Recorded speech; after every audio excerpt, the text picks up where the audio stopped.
Gaining more weight, depending on the person, is very hard. For me, it was really hard. I had to eat. You have to go way over your calories, like your daily calories.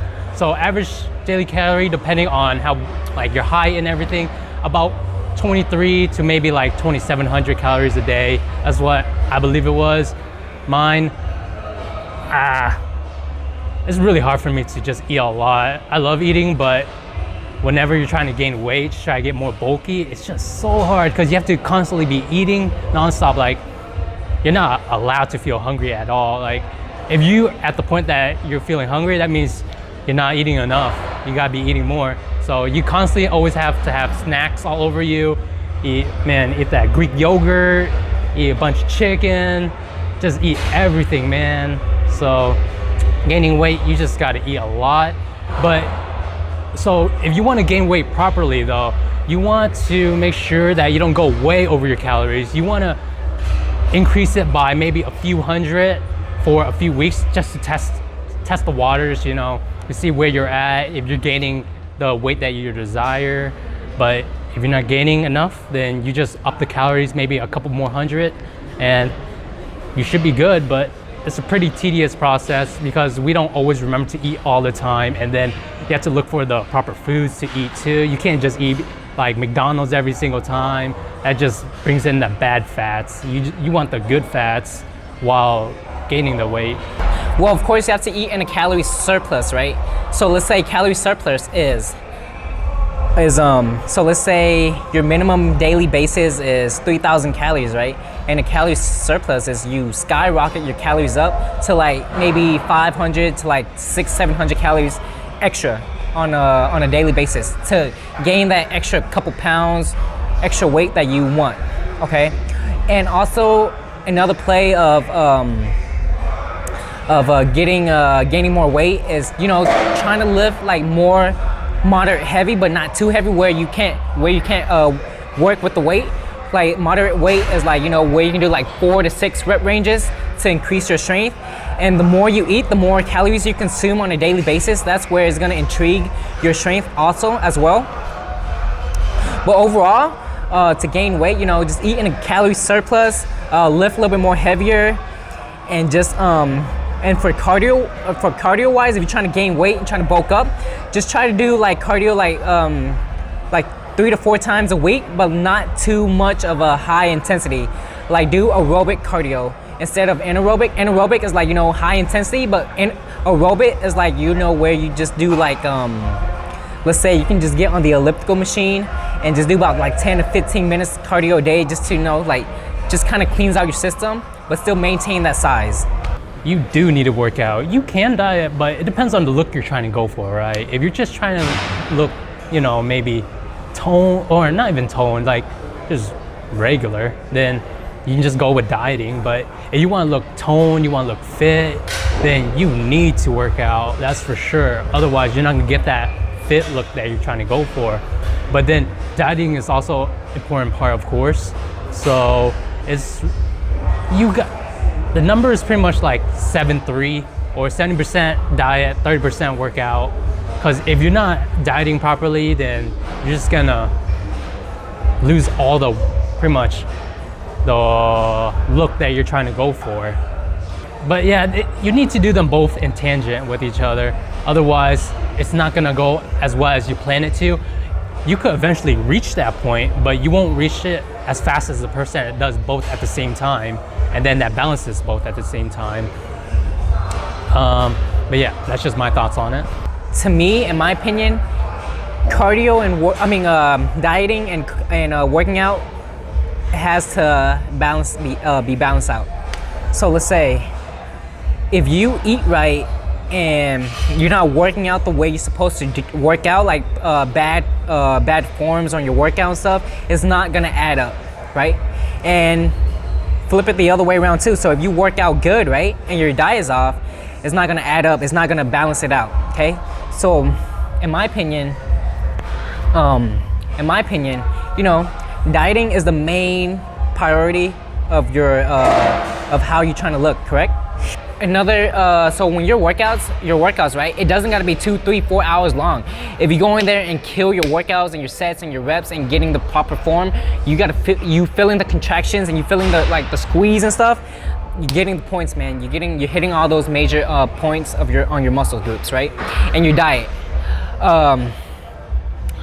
Just make sure to, as a diet, don't think as a diet. Try to find what is best for you and try to go with the flow of it. Cause don't copy someone else's diet, cause it's not gonna maintain it to your body, So another way of dieting is just finding out the right macronutrients for your body type, and the right workout for your body type. But those two does add up and does come to play very, very well together. I believe that you shouldn't overwork yourself especially if you're sore. Don't work the same muscles again, unless you're doing arms and tries. Always work that until it's dead, Gotta get them big arms. But yeah, if it's a main body part like chest, back, legs, don't work it out if you're already sore. It could add injuries, it could add a lot of things.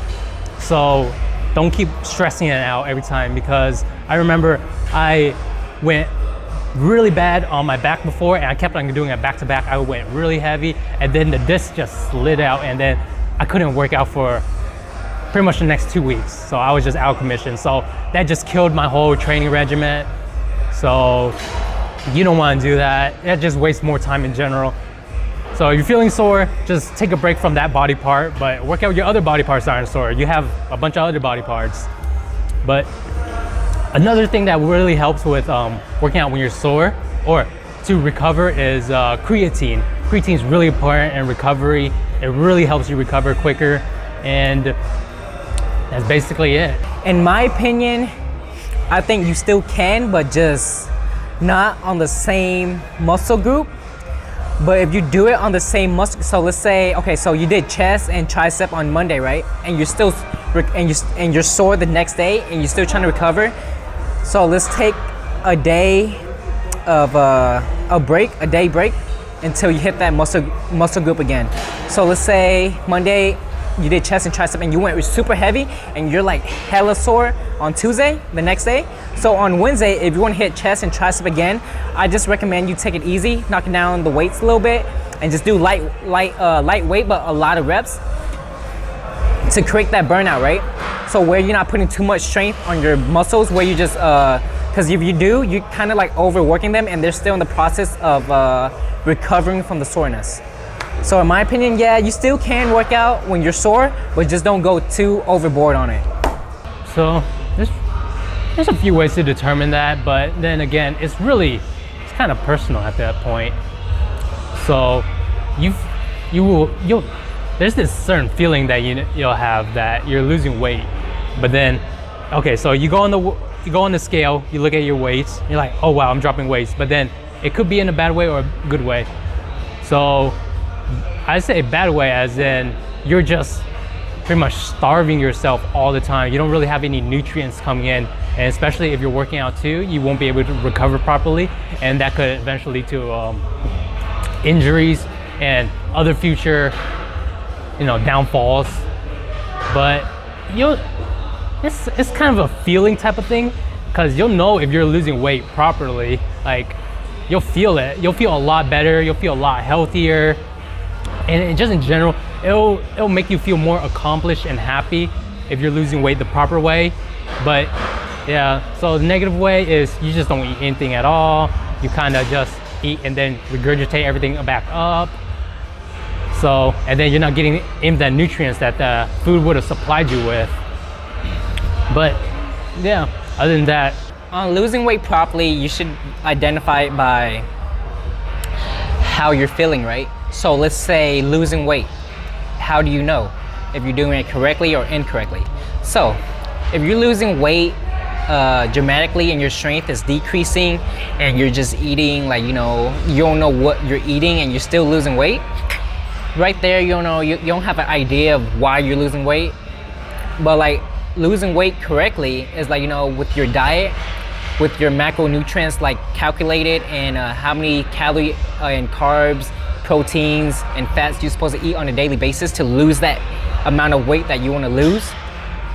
And you also feel achieved about it, you know? You feel like with your workout, you feel smooth, you feel good about it, you feel great.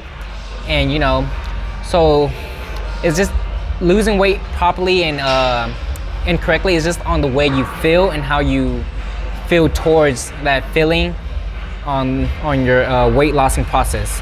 I know, I'm Asian, so carbs don't really affect me as much as they do some other people would. Rice has never really been an issue for me, especially when I'm especially gaining weight. Like, I wouldn't really gain weight from just eating a bunch of rice, but I would think that rice diet would be better than a potato diet just because of it's wheat, you know? It's not just pure carb, starchy type of food. But it depends on how you cook your potato too, you know? If you eat a baked potato, that makes a difference. If you eat baked potato but no sour cream, no cheese, none of that other bacon, come on. Like, that's gonna be a lot worse than you. But if you just eat the potato by itself, then yeah, it's gonna be good. But I still think rice as a carb diet is way better just because it's wheat, it has more nutrients in it. Not as much, obviously, but, and then potatoes, you have to eat the skin too. Personally, I like the skin, but I know a lot of people don't really like the skin. They kind of just eat the inside of the potatoes and then they leave the outside of the skin in the shell. Potato and rice, what do I think about the carbs on those? Well, I think there are two very good source of two source of good carbs if you're trying to include carbs into your diet. But overall, I think with rice, it has more, you know, you can use rice with more with other carbs as well. You know, rice and potatoes, there are two very good carb source. Like, you know, with potato, like baked potatoes, sweet potatoes, like it has carbs in there, good source of carbs. You can use it with your diet, and also with rice, you can use it with like other carb sources as well. So rice and potato, rice with chicken, rice with fish, like, you know. So I feel like, in my opinion, those are there are two very good carb source if you want to include it with your diet. Of course, the basics, you know, the three basics, well, at least for me, it's the three basics. Push-ups, squats, and let's see, sit-ups. Pretty basic, right? But yeah, you can go a lot more advanced, especially if you don't have weights. There are rubber bands or weight-resistant bands. You can use those as well, especially if you want to work on more of your chest. And there's different variations of push-ups. So there's diamond, there's close grip, there's wide, one-handed, knuckle, if you want to get really into it.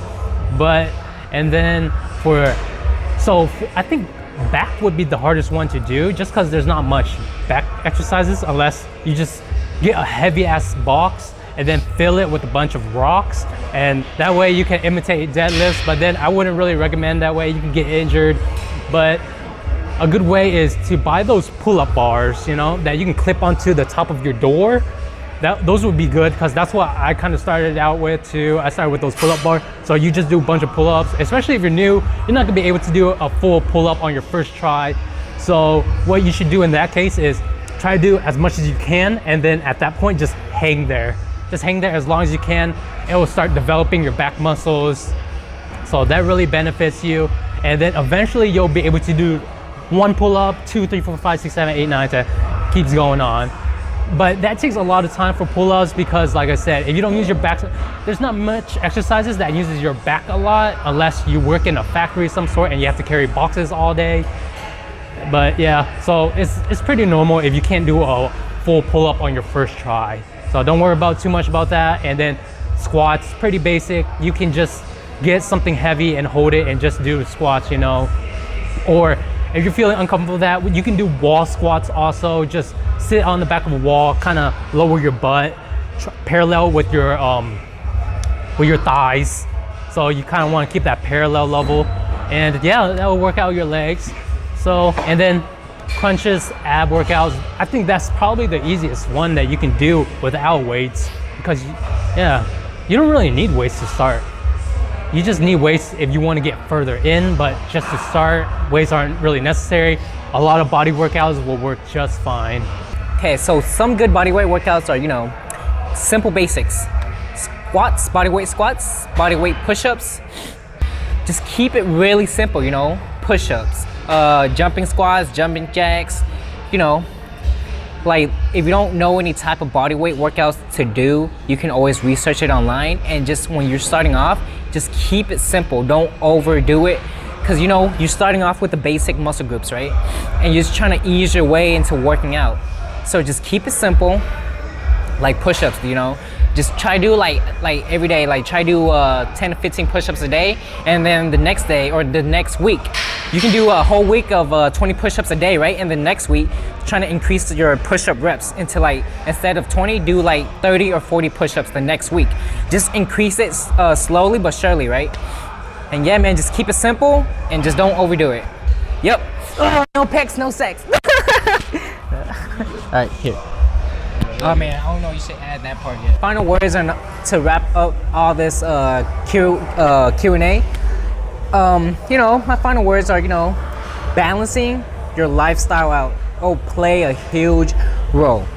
So balancing your diet, your workout, your cardio. 3 main priorities to build up that body, that physique that you really want, okay? Balance it out, balance, okay? And that's pretty much it.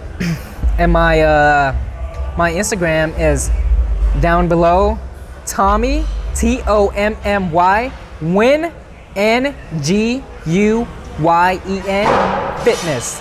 No space, all together. All right, guys, so I just want to thank Tommy so much for coming out with us and answering questions. So if you guys have any question about fitness or anything like that, you can get professional advice from Tommy at Fitness Connection. I'll include the address and everything down below. But yeah, if you ever need help with training, getting into training, bodybuilding a lot, Tommy does them all. So make sure to hit him up, let him know that I sent you, and yeah. Yep. All right. At Tommy Nguyen Fitness on Instagram. All right, guys. See ya.